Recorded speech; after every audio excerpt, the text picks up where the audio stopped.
tal, profe Rubio? Yo soy Isabela Jaraba y le vengo a hablar principalmente sobre la intervención del Estado en la economía. Cuando hablamos de intervención del Estado en la economía, es cuando básicamente el mercado no da para sostenerse por sí solo, es decir, no puede sostener ese tamaño óptimo del funcionamiento ni resolver los problemas causados por el dicho mercado. Ahora le voy a hablar sobre las funciones de la intervención del Estado en la economía. La primera función es la función de la asignación, que esta se da mediante la finalidad de la necesidad de que se da mediante los recursos productivos cuando ya estos están plenamente ocupados.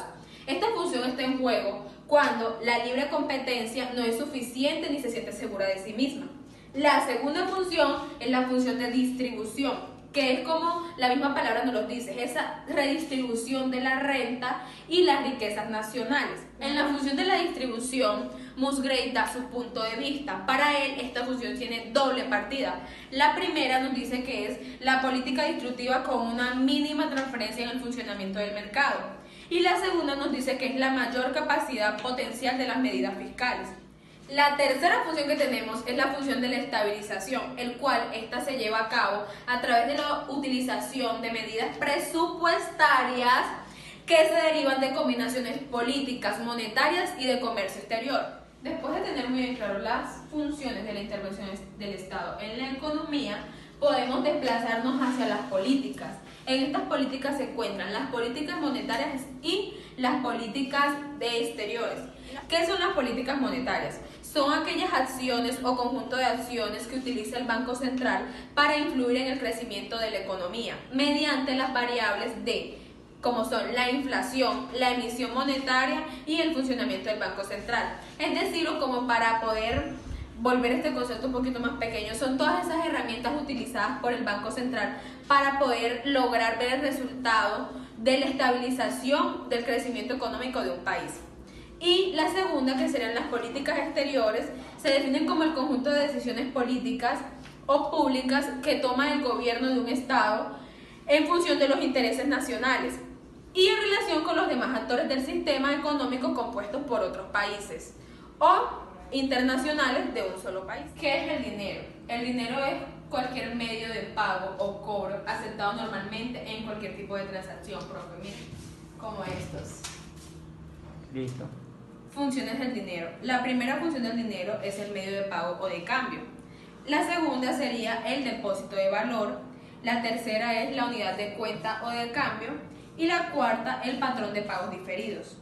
Entre los tipos de dinero tenemos el primero, que es el dinero signo, luego tenemos el dinero pagaré, luego el dinero electrónico, después continuamos con el dinero crediticio, después con el dinero signo, luego sigue el dinero de curso legal y por último el dinero bancario. Ya. Ahora les vengo a dar un breve resumen sobre la historia del dinero. Al inicio de nuestros tiempos, las personas no tenían cómo pagar esos bienes o servicios. Aquí era donde se daba el trueque, que las personas intercambiaban, como ejemplo, un pescado por una cabra. Luego, conforme las sociedades fueron creciendo, fueron aumentando las necesidades. Las personas empezaron a pedir un medio de intercambio más aseado y más rápido. Aquí fue donde empezaron a intercambiar los cacaos o metales preciosos como era el oro, la plata o incluso hasta sal. Ya luego de eso empezaron a pedir algo más eficiente para poder obtener algo a cambio. Es aquí donde salen las monedas y el dinero y el billete de papel. Esto tiene como unas funciones o unas propiedades. La primera es que son duraderos, es decir, pueden ni se afectan, son transportables. ¿Por qué son transportables? En este caso, pues las monedas normalmente son transportadas en un monedero o los billetes, en otro caso, pues en una cartera. Son divisibles, es decir, al momento de que uno va a pagar, por ejemplo, un bombombum y el bombombum cuesta 300 pesos o 2.000 pesos, uno puede pagar exactamente los 2.000 o los 300 pesos. Son homogéneos además de esto, es decir, que el dinero, si el billete es de 50.000 pesos, siempre va a valer 50.000 pesos. Y por último, estos tienen aceptaciones obligatorias, como por ejemplo en nuestro país, tienen la aceptación o la obligación de aceptar los billetes tal y como.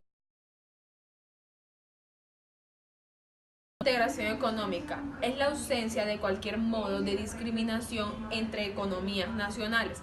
Es decir, el Estado es el cual pierde importancia entre las fronteras y las barreras comerciales. Comercio internacional es aquella actividad económica que se refiere al intercambio de bienes y servicios entre los países del mundo. Aquí se dan economías abiertas, es decir, el intercambio de mercancía más o menos en el Estado proteccionista, mediante el Estado proteccionista. El comercio exterior se trata de un comercio fuera de las fronteras de nuestro país o de algún país. Exportaciones. Cuando hablamos de exportaciones es cualquier bien o servicio enviado fuera de nuestro territorio nacional. Y cuando hablamos de importaciones es cualquier bien o servicio recibido dentro de nuestras fronteras con un propósito comercial.